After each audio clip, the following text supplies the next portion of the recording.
Yan, pag-usapan po natin mga kapatid itong nabalita, itong nakaraan lamang na nasawi dahil po sa mukbang. Actually, isa po ako sa tagahanga po nitong ating kapatid na nagmumukbang at nabalita at kinalungkot namin na siya po ay pumanaw dahil sa karamdaman.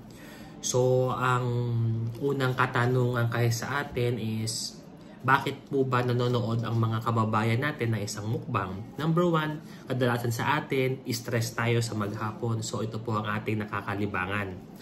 Number two is, ito yung paraan para makapag-connect tayo sa community. So nagbibigay tayo ng comment, papasalamat, at kung anong mga komento.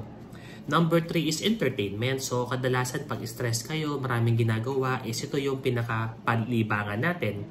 At pang-apat is para magkaroon tayo ng socialization kasi social season kasi yan na kung saan ngayon ay may advent na po ng mga cellphone. So ito po, ano po ba ang ikasanahinhi po nito?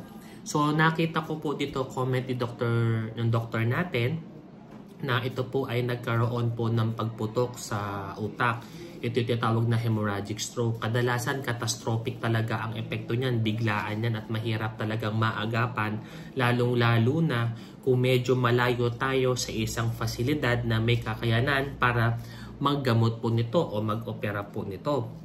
Okay, so kadalasan kasi sa napapanood nating mukbang ng ating kapatid, ito naman ay kadalasan is for para sa ating kaalaman, hindi po magbigay ng negative comment.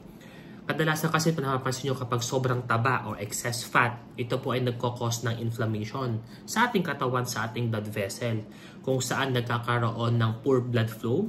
Ibig sabihin po, hindi po gumaganda ang daloy ng ating dugo at pwede po pagmulan ng pagbabara o pagputok ng ugat, pwede po sa ating utak, okay, or pwede po pagbabara sa ating pong ugat sa puso.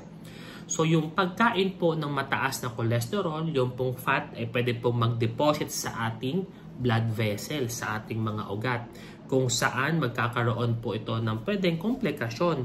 Pwede po mag-cause po ito ng infarct or pagbabara sa ating ugat, sa ating utak, or hemorrhagic or pagputok po ng ugat sa ating utak.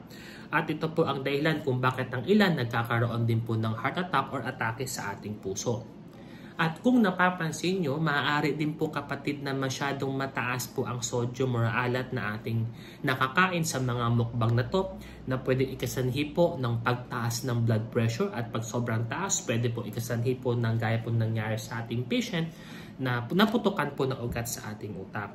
Kaya kadalasan kasi pag mataas ang alat, pwede po itong mag-draw ng blood, ng tubig, water sa ating blood vessel or bloodstream natin na pwede isanhi po ng pagtaas po ng blood pressure. So ingatan po natin yung ating mga kinakain, at ang advice natin ay mag-ingat din po tayo sa pagbibigay po ng mga content natin na maaari pong igayahin ng ating mga pasyente, ng ating mga kababayan, at maging mapanuri po tayo sa ating kalusugan. Ito po si Dr. Vito, ang inyong Mindoreñong manggagamot.